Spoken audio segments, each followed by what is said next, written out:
ఇది కూడా ఏంటంటే మళ్ళీ ఇందులో అందరు డాక్టర్సే ఇన్వాల్వ్ అయినారు. ఈ డాక్టర్స్ కూడా అందరు ఎక్కడ ట్రైన్డ్ అంటే ఫరీదాబాద్లో ఒక మెడికల్ కాలేజ్ ఉందన్నమాట, మైనారిటీ మెడికల్ కాలేజ్. ఆ మెడికల్ కాలేజ్లో వీళ్ళందరూ కాశ్మీర్ నుంచి డాక్టర్స్ని తెప్పించి అక్కడ వీళ్ళందరికీ ట్రైనింగ్ ఇస్తూ ఇట్లా చేశారనమాట.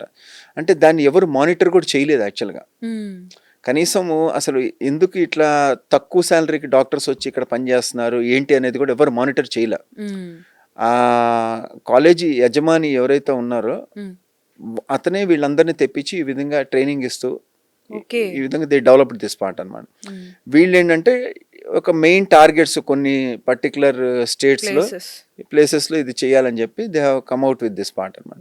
కానీ మన ఇంటెలిజెన్స్ ఫోర్స్ దే పర్టికులర్ పట్టుకొని వాళ్ళని so they prevented this damage అనమాట. ఒక్క ఢిల్లీలో మాత్రం అది కూడా ప్రివెంట్ చేసేవాళ్ళే, కానీ అదేంటంటే సడన్ ఇంకా వాళ్ళకి ఇవన్నీ తెలిసి సడన్ ఎక్స్ప్లోషన్ కావాలని చేశారనమాట ఇక్కడ వాళ్ళు ఇంటెన్షనల్.